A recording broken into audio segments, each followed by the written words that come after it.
नमस्कार दोस्तों, स्वागत है आपका अपने YouTube channel Sunil short hand में। तो आज हम लोग रिपोर्टर के लिए डिक्टेशन लिखेंगे जिसमें टोटल 800 शब्द हैं। तो आप डिक्टेशन लिखने के लिए तैयार रहें। डिक्टेशन 5 सेकंड बाद स्टार्ट होगा।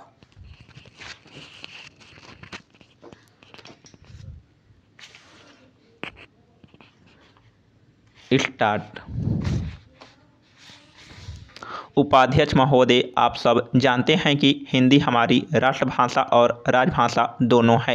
राजभाषा वह है जिसमें किसी भी देश की सरकार का कामकाज चलता है।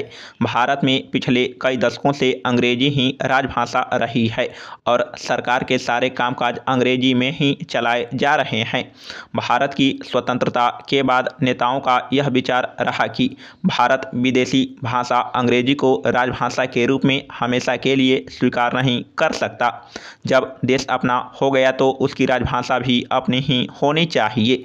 महात्मा गांधी, जवाहरलाल नेहरू जैसे नेताओं का मत था कि भारत में हिंदी बहुवंश से बोली और समझी जाती है, इसलिए हिंदी ही राजभाषा बन सकती है।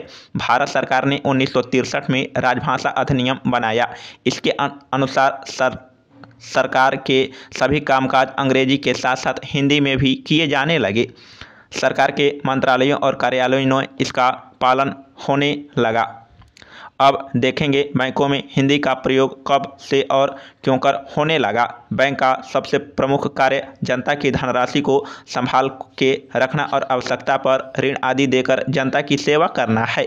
लेकिन आमतौर पर अमीर लोग ही बैंकों के हिस्सेदार थे और जब कभी उन्हें या उनकी जान पहचान वालों को उद्योग धंधों के लिए अधिक रकम की आवश्यकता पड़ती तो बैंकों से लाखों करोड़ में ऋण ले लिया करते थे। सरकार ने अनुभव किया कि बैंकों में जमा धनराशि का सही उपयोग तभी हो सकता है जब वह धन चुने हुए कुछ व्यक्तियों के बीच न बांटा जाकर जनता के एक ऐसे क्षेत्र में वितरित किया जाए जो अमीर नहीं है लेकिन जिनके पास छोटे मोटे धंधे हैं, छोटी सी ज़मीन है और उसे बढ़ाने के लिए साधन नहीं है। जब तक बैंक हिस्सेदार के अधीन रहेंगे तब तक सरकार की यह नीति सफल नहीं हो सकती थी। इसलिए सरकार ने 2 करोड़ से अधिक जमा राशियाँ जिन बैंकों में है उन्हें राष्ट्रीयकृत करने का निश्चय किया है। इसके परिणाम स्वरूप 19 जुलाई के दिन 14 बैंकों का राष्ट्रीयकरण हुआ। तब से इन बैंकों में आम जनता, पिछड़े और कमजोर वर्ग के लोगों की अधिकाधिक वित्तीय सहायता पर जोर दिया जाने लगा। राष्ट्रीयकरण के बाद बैंकों की अधिकांश शाखाएं ग्रामीण और अर्ध शहरी क्षेत्रों में खोली जाने लगी। उपाध्यक्ष महोदय, जब बैंक का प्रमुख काम आम जनता की मांग की पूर्ति है तो बैंक का यह कर्तव्य हो जाता है कि वे जनता की भाषा में ही काम करने लगे। भारत में अधिकांश राज्यों में हिंदी बोली जाती है।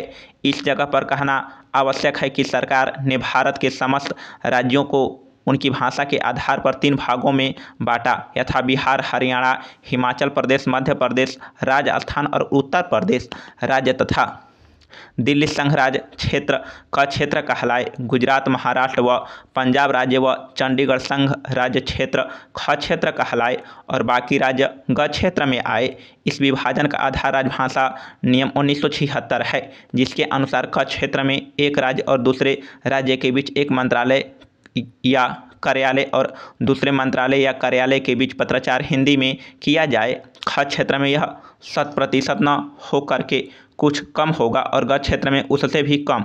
हाँ, तो हम बैंकों का राष्ट्रीयकरण की बात कर रहे थे। जब बैंक की शाखाएं ग्रामीण क्षेत्रों में खोली जाने लगी तो बैंक के कामकाज को भी उसी भाषा में चलाना आवश्यक हो गया। जहां ग्राहक बैंकों के पास ऋण लेने आया करते थे, वहां सरकार के बैंक ऐसे लोगों की खोज में जाने लगे जिन्हें धन की आवश्यकता थी। ग्रामीण लोगों के लिए उनकी भाषा में छपे फार्म, उन्हीं की भाषा में जमा और ऋण योजनाओं के बारे में फोल्डर आदि दिया जाने राष्ट्रीय आवश्यकता को की गई। राज्य सरकार भी चाहने लगी कि स्थानीय भाषा में अधिक काम हो। राष्ट्रीयकृत हो जाने के बाद बैंक ने पहले अपने देश केंद्रीय कार्यालय और क क्षेत्र में स्थित अपने क्षेत्रीय या आंचलिक कार्यालयों में हिंदी कक्ष की स्थापना की। हर केंद्र में एक हिंदी अधिकारी और हिंदी टंकक की नियुक्ति की गई। प्रत्येक कार्यालय में एक राजभाषा कार्यान्वयन समिति भी गठित की गई, जिसकी बैठक हर तिमाही को बुलाई जानी थी। बैंकों का पहला कदम था ग्राहकों के काम आने वाले खाता खोलने के आवेदन पत्र, चालान, पासबुक आदि को हिंदी में बनवा दे। चूँकि भारत एक बहुआयामी देश है, फॉर्म आदि केवल हिंदी में नहीं बनाए जा सकते थे, इसलिए हर कदम पर, हर क्षेत्र में द्विभाषिकता, त्रिभाषिकता पर जोर दिया जाने लगा, जो बहुत आवश्यक था। समाप्त। चैनल पर नए हैं तो चैनल को सब्सक्राइब कर लीजिए, वीडियो को शेयर भी कीजिए।